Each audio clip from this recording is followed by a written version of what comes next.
नमस्कार दोस्तों, अभी अभी बहुत बड़ी खबर निकलकर सामने आई है। राजस्थान में उठापटक के बीच भारतीय जनता पार्टी को एक बड़ा झटका लगा है। भारतीय जनता पार्टी के दिग्गज नेता एवं मंत्री रहे नेता कांग्रेस में शामिल हो गए हैं। पूरी खबर के बारे में आपको विस्तार से बताएंगे। वहीं आपको बता दें, राजस्थान मामले पर हाई कोर्ट और सुप्रीम कोर्ट से बड़ी खबर निकलकर सामने आई है। जानेंगे इस खबर के बारे में विस्तार से। वहीं दूसरी तरफ आपको बता दें, राजस्थान में चल रहे सियासी घमासान के बीच अशोक गहलोत ने सरकार बचाने के लिए बड़ा गेम खेला है। वहीं साथ ही आपको बता दें, मध्य प्रदेश के पूर्व मुख्यमंत्री कमलनाथ प्रधानमंत्री नरेंद्र मोदी को पत्र लिखा है। पत्र में ये बड़ी मांग कर दी है। जी हाँ दोस्तों, आपको बता दें, जहां एक तरफ राजस्थान में सियासी उठापटक चल रहा है, वहीं दूसरी तरफ भारतीय जनता पार्टी को एक के बाद एक झटके लगते जा रहे हैं। इसी कड़ी में अब मध्य प्रदेश में भारतीय जनता पार्टी को बड़ा झटका लगा है। भाजपा सरकार में मंत्री रहे एवं बीजेपी के दिग्गज नेता कांग्रेस में शामिल हो गए हैं। आपको बता दें कि मध्य प्रदेश की 26 विधानसभा सीटों पर होने वाले उपचुनाव से पहले ही दल बदल का खेल अभी भी जारी है। आज एक और भाजपा के दिग्गज नेता एवं मंत्री रहे, उन्होंने कांग्रेस ज्वाइन कर ली है। आपको बता दें कि मध्य प्रदेश के पूर्व मुख्यमंत्री एवं प्रदेश अध्यक्ष कमलनाथ ने उन्हें पार्टी की सदस्यता दिलवाई है। इसी के साथ ही भारतीय जनता पार्टी को बड़ा झटका देते हुए कांग्रेस ने अब कांग्रेस पार्टी छोड़ भारतीय जनता पार्टी में शामिल होने वाले सिंधिया के गढ़ में सेंध लगाने की तैयारी शुरू कर दी है। आपको बता दें कि मध्य प्रदेश की गुना जिले की बमौरी सीट से भाजपा विधायक रह चुके कन्हैयालाल अग्रवाल अब कांग्रेस का दामन थाम चुके हैं। शिवराज सरकार में पूर्व मंत्री रहे अग्रवाल के कांग्रेस में जाने से माना जा रहा है कि भाजपा को तगड़ा झटका लगा है। वहीं यह भी माना जा रहा है कि सिंधिया के गढ़ में सेंध लगाने में कांग्रेस मजबूत स्थिति में होगी। खबरों के मुताबिक बताया जा रहा है कि कन्हैयालाल अग्रवाल यानी केएल अग्रवाल पिछले कुछ दिनों से कांग्रेस के संपर्क में थे। हालांकि अग्रवाल का अब गुना जिले से कांग्रेस का टिकट मिलना तय माना जा रहा है। यदि उन्हें गुना से टिकट मिलता है तो वो भाजपा में शामिल हुए महेंद्र सिंह सिसोदिया के सामने चुनाव लड़ेंगे। आपको बता दें कि सिसोदिया फिलहाल शिवराज सरकार में मंत्री हैं। कांग्रेस ज्वाइन करने के बाद कन्हैयालाल अग्रवाल ने कहा कि 2013 का चुनाव मुझे सुनियोजित ढंग से हराया गया था। भाजपा छोड़ने के बाद लंबे समय से कन्हैया अग्रवाल कांग्रेस के दिग्गज नेता एवं मध्य प्रदेश के पूर्व मुख्यमंत्री दिग्विजय सिंह के संपर्क में थे। आपको बता दें, वर्ष 2003 में पहली बार कन्हैयालाल अग्रवाल मध्य प्रदेश के गुना से विधायक बने थे और साल 2008 में हुए विधानसभा निर्वाचन में पुनः यानी दोबारा से विधानसभा सदस्य निर्वाचित हुए थे। वहीं पिछली शिवराज सरकार के समय में अग्रवाल को 20 दिसंबर 2008 को शिवराज के मंत्रिमंडल में राज्य मंत्री बनाया गया था। हालांकि अग्रवाल अब भाजपा को झटका देते हुए कांग्रेस में शामिल हो गए हैं। माना जा रहा है कि अग्रवाल के कांग्रेस ज्वाइन करने से गुना क्षेत्र में भारतीय जनता पार्टी कमजोर हो सकती है। वहीं सिंधिया के गढ़ में कांग्रेस मजबूत स्थिति में आ सकती है। आपको बता दें कि इससे पहले भी यानी 2-3 दिन पहले ही मध्य प्रदेश भारतीय जनता पार्टी के एक बड़े नेता ने भाजपा को अलविदा कहते हुए कांग्रेस का दामन थाम लिया था। साथ ही उन्होंने अपने सैकड़ों समर्थकों के साथ कांग्रेस का दामन थामा था। सभी सैकड़ों समर्थकों को भी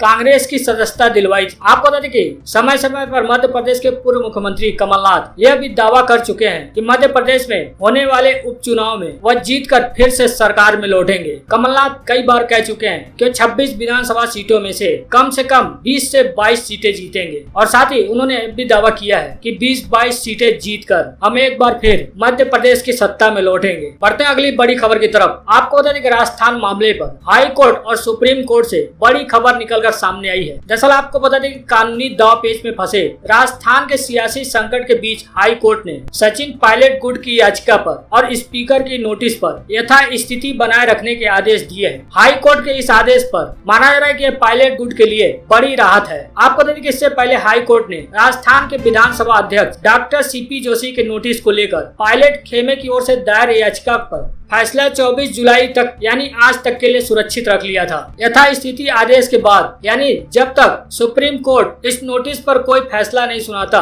तब तक कोई भी पक्ष किसी तरह की कार्रवाई नहीं कर पाएगा। हाई कोर्ट ने स्पीकर के नोटिस पर स्टे दे दिया है। हाई कोर्ट ने माना कि याचिका मेंटेनेबल है, लेकिन मामला सुप्रीम कोर्ट में विचाराधीन है। अब सभी की नजरें सुप्रीम कोर्ट के फैसले पर टिकी हुई है। हालांकि स्पीकर डॉक्टर सीपी जोशी के वकील कासलीवाल ने इसकी पुष्टि करते हुए हुए कहा है कि हाई कोर्ट ने स्पीकर के नोटिस पर स्टे लगा दिया है। आपको बता दें कि नोटिस और याचिका में हाई कोर्ट का फैसला आने से पहले ही विधानसभा स्पीकर जोशी ने सुप्रीम कोर्ट में SLP दायर की थी। उसके बाद उस पर गुरुवार को सुप्रीम कोर्ट में सुनवाई भी हुई थी। सुप्रीम कोर्ट बेंच ने विधानसभा अध्यक्ष जोशी के राजस्थान हाई कोर्ट के कार्रवाई को रोकने के अनुरोध को अस्वीकार कर दिया था। अब इस मामले की सोमवार को फिर से सुनवाई होगी। माना जा रहा है कि सोमवार की सुनवाई के बाद ही राजस्थान की स्थिति साफ हो सकती है। बढ़ते हैं अगली बड़ी खबर की तरफ। आपको बता दें कि मध्य प्रदेश के पूर्व मुख्यमंत्री कमलनाथ प्रधानमंत्री मोदी को पत्र लिखा है और पत्र लिखते हुए ये बड़ी मांग की है। दरअसल आपको बता दें कि पार्टी के बागी विधायकों के कारण अपनी सरकार बचाने में असमर्थ रहे मध्य प्रदेश के पूर्व मुख्यमंत्री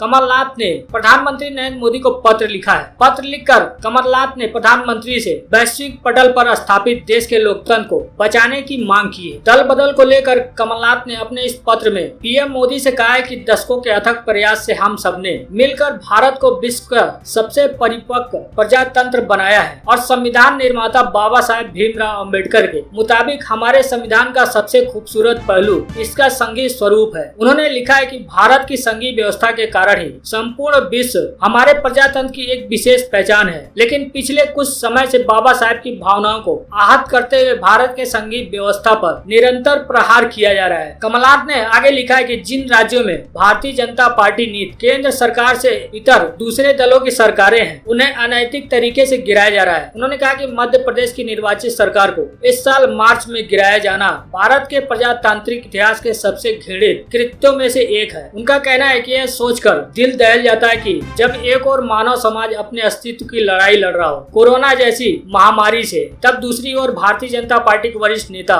मध्य प्रदेश के तत्कालीन स्वास्थ्य मंत्री सहित 22 मंत्रियों और विधायकों को लेकर मध्य प्रदेश की सरकार गिराने के लिए बेंगलुरु चले गए और मध्य प्रदेश के नागरिकों को महामारी की आग में झोंक दिया। उन्होंने आगे लिखा है कि चर्चा यह भी है कि मध्य प्रदेश में कई मौका परस्त मतलबी लोभी नेताओं ने मध्य प्रदेश में कांग्रेस की सरकार गिराने तक देश में लॉकडाउन को 24 मार्च के पहले लागू नहीं होने दिया। अभी भी मध्य प्रदेश में भारतीय जनता पार्टी द्वारा विधायकों को प्रलोभन देकर उनके इस्तीफे कराकर भाजपा में शामिल कराया जा रहा है और ऐसे अनैतिक कार्य जो यहाँ पर हो रहा है, हमारे देश में हो रहा है, उनसे उपचुनाव का बोझ प्रदेश के नागरिकों पर डाला जा रहा है। उन्होंने कहा कि मेरी चिंता सिर्फ प्रदेश में कांग्रेस की सरकार के गिरने तक सीमित नहीं है, बल्कि आज देश की प्रजातांत्रिक व्यवस्था में एक भूचाल आया हुआ है और ऐसी शंका है इसका केंद्र बिंदु केंद्र में ही निहित है। उन्होंने प्रधानमंत्री मोदी को पत्र लिखकर सीधे तौर पर कहा है कि वैश्विक पटल पर स्थापित देश के लोकतंत्र को बचाया जाए। वहीं दूसरी तरफ आपको बता दें, राजस्थान में सियासी घमासान के बीच राजस्थान के मुख्यमंत्री कमलनाथ अब फ्लोर टेस्ट के जरिए बहुमत साबित करने की कवायद शुरू कर दी। आपको बताएं कि राजस्थान के सीएम अशोक गहलोत राजस्थान के गवर्नर से मुलाकात किया है। मुलाकात करने के बाद उन्होंने अपने सभी विधायकों की परेड कराने की बात कही है। गहलोत ने इसके लिए गवर्नर कलराज मिश्र से समय भी मांगा था, जिसके लिए उन्हें वक्त दे दिया गया था। अब गहलोत ने राज्यपाल से मुलाकात भी कर ली है, जिसके बाद गहलोत अपने सारे विधायकों को लेकर गवर्नर हाउस पहुंच गए हैं। बता दें कि अशोक गहलोत गुरुवार की रात गवर्नर कलराज मिश्र से मिलने गए हुए थे। गहलोत ने यहाँ पर दावा किया है कि उनके बहुमत की संख्या भी है, जिसके बाद विधायकों के परेड की खबर सामने आई है। जानकारी है कि अभी गहलोत अपने विधायकों से बात करके बसों से गवर्नर हाउस के लिए पहुंच चुके हैं। हालांकि राजस्थान के गवर्नर ने सुप्रीम कोर्ट और हाई कोर्ट के निर्णय का हवाला देते हुए कहा कि यह मामला सुप्रीम कोर्ट में विचाराधीन है, इसलिए हम विधानसभा सत्र बुलाने का इजाजत नहीं दे सकते। इसके बाद गहलोत और सारे विधायकों ने राजभवन के बाहर धरना प्रदर्शन दिया है। गहलोत ने पत्रकारों से बातचीत में कहा है कि सरकार को अस्थिर करने का षड्यंत्र करने में भारतीय जनता पार्टी किस निचले स्तर पर जाकर राजनीति कर रही है। उनका कहना है कि लोकतंत्र खतरे में डाल रखा है। आयकर प्रवर्तन निदेशालय सीबीआई के छापे मारे जा रहे हैं। ऐसा नंगा नाच देश के अंदर कभी नहीं देखा जो आज देखने को मिल रहा है। उन्होंने कहा कि हम लोग सोमवार से विधानसभा सत्र शुरू करना चाहते हैं, वहाँ दूध का दूध पानी का पानी हो जाएगा। हमारे पास स्पष्ट बहुमत है। उनका कहना है कि हमें कोई भी दिक्कत नहीं है, चिंता हमें होनी चाहिए, सरकार हम चला रहे हैं, लेकिन परेशान वो हो रहे हैं। मुख्यमंत्री अशोक गहलोत ने कहा है कि हमने राज्यपाल से इस बारे में बात भी की थी कि विधानसभा का सत्र बुलाया जाए और उसमें राजनीतिक हालात को देखा जाए, कोरोना पर चर्चा हो, लेकिन राज्यपाल महोदय ने विधानसभा सत्र बुलाने से इनकार कर दिया है। उनका कहना है कि हमारा मानना है ऊपर से दबाव के कारण मजबूरी में वो विधानसभा बुलाने के निर्देश नहीं दे रहे हैं। इसी को लेकर मुख्यमंत्री अशोक गहलोत सहित जितने भी उनके खेमे के विधायक हैं वो राजभवन के बाहर धरने पे बैठे हुए हैं। बढ़ते हैं अगली बड़ी खबर की तरफ। आपको तो कोरोना के दौरान सोशल मीडिया पर राहुल गांधी की बड़ी लोकप्रियता। दरअसल आपको बताया कि लद्दाख में विवादित क्षेत्रों पर यथास्थिति बहाल करने के लिए चीन की ओर से कोई संकेत नहीं मिलने पर कांग्रेस के पूर्व अध्यक्ष राहुल गांधी ने गुरुवार को एक और वीडियो जारी कर दिया। इसमें लद्दाख में चीनी आक्रामकता को लेकर प्रधानमंत्री नरेंद्र मोदी और उनकी सरकार की नीति पर निशाना साधा है। राहुल गांधी की ओर से चीन के साथ सीमा विवाद को लेकर एक हफ्ते के अंदर यह तीसरा वीडियो उन्होंने जारी किया है, जिसको लेकर बीजेपी में बेचैनी है। इस संबंध में भारतीय जनता पार्टी की बेचैनी का सबसे बड़ा कारण यह है कि ऑनलाइन प्लेटफॉर्म पर राहुल गांधी के वीडियो पर जबरदस्त प्रतिक्रिया मिल रही है। इस बात की पुष्टि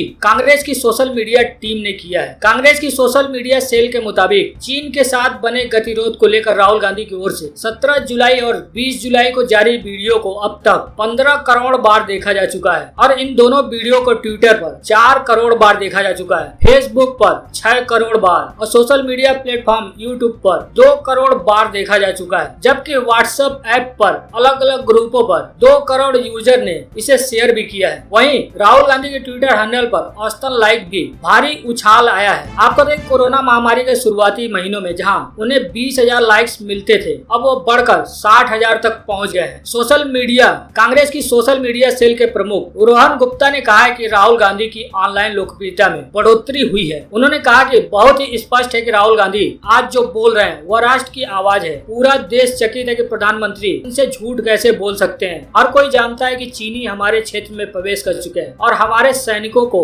शहीद कर चुके हैं, लेकिन प्रधानमंत्री उनसे झूठ बोल रहे हैं। उनका कहना है कि लोग भ्रमित है कि प्रधानमंत्री ऐसा क्यों कर रहे हैं और राहुल गांधी ने उस सवाल का जवाब दिया क्योंकि पीएम अपना 56 इंच वाली छवि बनाना चाहते हैं, लेकिन यह देश के हित में नहीं है। हर रोज की रिपोर्ट यह पुष्टि कर रही है कि चीनियों ने हमारे क्षेत्र पर कब्जा कर लिया है, लेकिन पीएम और उनके लोग इस बात से इनकार कर रहे हैं क्योंकि भारत की तुलना में उनके लिए छवि अधिक महत्वपूर्ण है और लोग इसे पसंद नहीं करते हैं। हालांकि मोदी सरकार ने कांग्रेस के इन सवालों का जवाब भी दिया था। उन्होंने साफ साफ स्पष्ट किया था कि चीन ने भारत के किसी भी हिस्से पर कब्जा नहीं किया है। बढ़ते हैं अगली बड़ी खबर की तरफ। भारत और पश्चिमी देशों में तबाही के लिए चीन ने नई साजिश रची है। पाकिस्तान सेना के साथ जैविक हथियारों की गोपनीय डील की है। आपको बता दें कि आतंकवाद को बढ़ावा देने वाला देश पाकिस्तान और दुनिया में तबाही मचाने वाला पाकिस्तान कोरोना वायरस फैलाकर पूरी दुनिया में तबाही के लिए जिम्मेदार ठहराए जा रहे चीन के साथ मिलकर भारत और पश्चिमी देशों में बर्बादी का प्लान तैयार किया है। एक रिपोर्ट के मुताबिक चीन ने पाकिस्तान की सेना के साथ जैविक हथियारों को लेकर गोपनीय डील की है। कई इंटेलिजेंस एजेंसियों के हवाले से बताया जा रहा है कि जैविक युद्ध क्षमता